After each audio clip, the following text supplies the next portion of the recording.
के जिम्मे वाजिबुल अदा है। और ये वो रकम है जो बिजली के बिल इकट्ठे ना होने की वजह से अभी तक ये कंपनियां अदा नहीं कर सकी। 335 अरब रुपया। तो जायज बात है कि वज़ीर आला केपी वो बिजली चोरी की रोकथाम करें, बिल जो बिजली के दिए जाते हैं उनकी फराहमी को यकीनी बनाए। अगर वो अपने आप को कहते हैं कि मैं एक अच्छा एडमिनिस्ट्रेटर, ये उनकी जिम्मेदारी है, ना कि ये मैं पेस्को पे या टेस्को की कंपनियों पे हमला करके उन पे कब्जा कर लूंगा। मैं आपको बाकायदा हुकूमत की तरफ से दावत देता हूँ कि आप अपने शौक पूरा करें, आप इन कंपनी पे कब्जा करें, आप ये बिजली लोगों को दें, अपने अवाम को, आप खुद उनसे बिल इकट्ठा करें और उसके बाद जो नुकसानात और लॉसेस हैं वो आप अदा करें। ये बातें करना किसी वज़ीर आला को, और वज़ीर आला क्या, मैं तो ये कहूँगा कि पानी चेयरमैन का उस्मान बुज़दार, महमूद खान, उसके बाद ये तीसरी एक अनोखी पेशकश है। दूसरा बयान उनका इस्लामाबाद में जो गवर्नर हाउस है, एनेक्सी खबर का हाउस है, उसमें जो गवर्नर एनेक्सी है उसमें गवर्नर का दाखिला बंद कर दिया गया है। इससे पहले आपने कभी इस तरह की शर्मंगेज मज़ाक़खेज़ गुफ्तगू आपने वज़ीर आला के मुंह से सुनी? कई दफा ऐसा हुआ है कि सूबों में मुख्तलिफ जमातों की हुकूमत रही है, वफाक में हुकूमत जो है दूसरी जमातों की रही है, लेकिन हमेशा वर्किंग रिलेशन कायम रही। याद होगा पहली दफा मोहतरमा बेनज़ीर शहीद प्राइम मिनिस्टर बने, पंजाब में वज़ीर आला कौन थे? मियां मोहम्मद नवाज शरीफ। बावजूद इस बात के कि उस वक्त सियासी इख्तलाफात और तनाव पाकिस्तान पीपल्स पार्टी और मुस्लिम लीग में मौजूद थे, लेकिन एक वर्किंग रिलेशनशिप मौजूद, एक वफादारी, शर्म हया, मामलात सूबों के और मरकज के चलाने, एक आपस में ये जो ताल्लुक बिल्कुल कायम रहा और बेहतरीन अंदाज से सूबे की हुकूमत भी चली, मरकज की हुकूमत भी चली। कभी कहते हैं वज़ीर आला केपी मैं इस्लामाबाद में हमला कर दूंगा, इस्लामाबाद में यलगार करूंगा, एहतजाज हमारा आईनी हक है, हम उसको इस्तेमाल करेंगे। मैं आपको ये बताना चाहता हूँ कि इस्लामाबाद के रहायशी हैं उनके भी आपका आईनी हक है, तो मेरे इस्लामाबाद के रहने वालों का आईनी हक ये है कि स्कूल जाएं, दुकानदार अपनी कमाएं, मजदूर मजदूरी करें और बच्चों को खाना खिलाएं, दफातर खुलें, जहाँ हमारी मार्केट्स खुलें। ये इस्लामाबाद के आईनी हुकूक है। आपको अपना एक आईन का इस्तेमाल करते हुए इस्लामाबाद के लोगों के डाका मारने की इजाजत तो नहीं दी जा सकती। आप अपना शौक पूरा आप करें यलगार इस्लामाबाद के ऊपर। आपने इस्लामाबाद गवर्नर केपी उनके दाखिले पे पाबंदी लगाई, केपी हाउस में गवर्नर एनेक्सी में उनकी एनेक्सी पे कब्जा कर दिया। अगर प्राइम मिनिस्टर शहबाज शरीफ ये ऐलान करें तो मैं यकीन से कहता हूं कि आप इस्लामाबाद में दाखिल हो सकते थे। ये तो हमारी और प्राइम मिनिस्टर की एक पॉलिटिकल विजडम है कि हम इस तरह की सियासत में यकीन नहीं रखते, और अगर आप कुछ बात को शक हो तो ज्यादा दूर की बात नहीं है।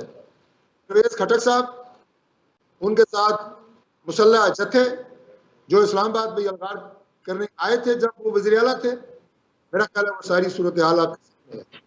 अटक पुल क्रॉस नहीं कर सकते, और आज भी आप में कोई से ज्यादा वो आपसे ज्यादा मुफासत रखने वाले शख्स थे, बहुत सीरियस सियासतदान थे, और ये शौक अगर आपने अपना करना है तो आप कर लें, लेकिन आप इसमें कतई तौर पर कामयाब नहीं हो सकते।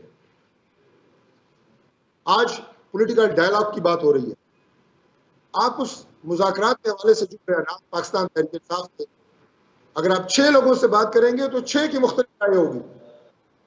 कोई कह रहा होगा कि हम एस्टेब्लिशमेंट से बात करते हैं, कोई बराह रास्त इदारों का नाम ले रहा होगा, इदारों के सरबराहों से इल्ज़ाम भी लगाने हैं, इदारों के खिलाफ गुफ्तगू भी करनी है, प्रोपेगेंडा भी करना है, मुज़ाकरात भी करने हैं।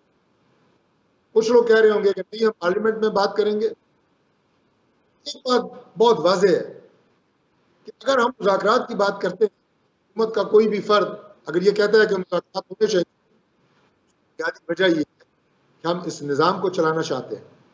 आप किसी भी चीज़ के ऊपर एतराज़, आपको सिस्टम पे भी एतराज़ है, आपको इलेक्शन 2024 पे भी एतराज़ है, ये तमाम मामलात गुफ्तगू डायलॉग के जरिए सुलझाए जा सकते हैं।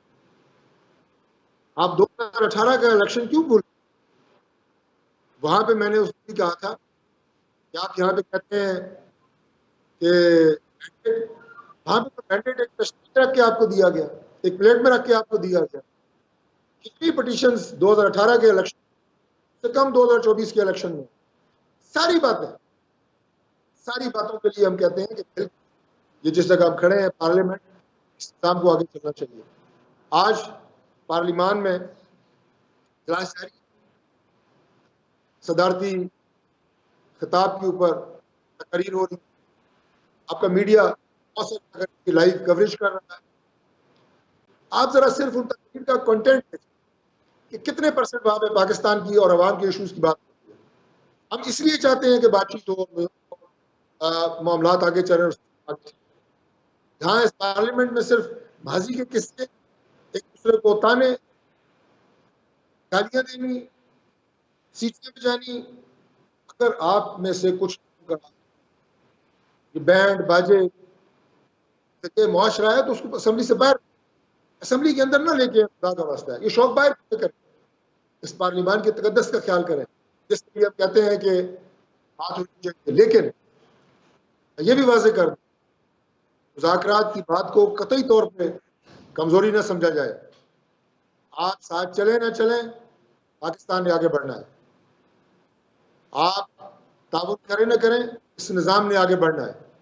और हम यकीनी बनाएंगे कि पाकिस्तान जिन मसाइल से दुचार है, इंशाअल्लाह ताला वो मसाइल हल हों, मुल्क आगे बढ़े, इस सिस्टम आगे चले। और जैसे मैंने बात की कि लोगों की तवक्कुआत क्या है, मैं खैबर पख्तूनख्वा के अपने भाइयों और बहनों से ये कहूँगा कि क्या वहाँ पे जो हुकूमत है वो सिर्फ सोशल मीडिया के ऊपर सनसनी फैलाने के लिए? अब कल मैंने दोनों बातें जो आपको बताई, दोहराने की जरूरत नहीं है वज़ीर आला के बयानात की, ये सिर्फ सोशल मीडिया सेंसेशन और उसके ऊपर तालियां बजाई जा रहे हैं, शादियाने बजाई जा रहे हैं, डोल पीटे जा रहे हैं सोशल मीडिया पे। वो भाई हुकूमतें सोशल मीडिया पे नहीं चलती। आप खुदा के लिए, मैं केपी के भाइयों और बहनों को कहूँगा, आप सिर्फ ये देखें कि जब से ये हुकूमत में आए हैं केपी के अंदर क्या तब्दीली लेके आए हैं। हमें ताने देते हैं ना 30 साल 40 साल की हुकूमत, 30-40 साल तो क्या, नवाज शरीफ 10-12 साल से ज़्यादा, शायद ज़्यादा बता रहा हूँ, 8-9 साल जो उनका दौर इक़्तिदार बतौर वज़ीर आज़म। अगर उस दौर के मंसूबे आप पाकिस्तान से निकाल दें, आपको पाकिस्तान में खंडरात नजर आएंगे। मेगा प्रोजेक्ट्स हुए हैं और अल्लाह के फजल से पाकिस्तान में कोई भी बड़ा मंसूबा है, लंबी फहरिस्त है, उस पर आपको पाकिस्तान मुस्लिम लीग नून की, नवाज शरीफ की और शहबाज शरीफ की तख्ती नजर आएगी। आप अपने सूबे में देखेंगे इन लोगों ने क्या दिया है आपको। अगर आप इस एक ख्याली दुनिया में और इस उसमें रहना चाहते हैं कि किसने किसको ज़्यादा गालियाँ दी और वो बेहतरीन मुंतज़म है, तो जाहिर है इस तरह निज़ाम और सिस्टम नहीं चल सकते। आखिर में मैं आपको ये बात करूँगा कि ज़्यादा तकलीफ इन्हें इसलिए हो रही है कि अल्लाह ताला के फजल से पाकिस्तान आगे बढ़ रहा है।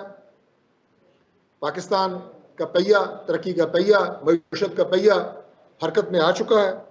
IMF से जो कामयाब माहदे हुए हैं, सऊदी अरब से जो जिन मंसूबों पर दस्तखत हुए हैं, पाकिस्तान में सरमायाकारी आ रही है, महंगाई में अल्हम्दुलिल्लाह कमी आ रही है, वफाकी हुकूमत जो कि एक मखलूक हुकूमत है, हम अपने इत्तेहादियों के भी शुक्रगुजार हैं कि वो भी पाकिस्तान की बनाने में, पाकिस्तान को संवारने के इस सफ़र में हुकूमत के साथ ताउन कर रहे हैं।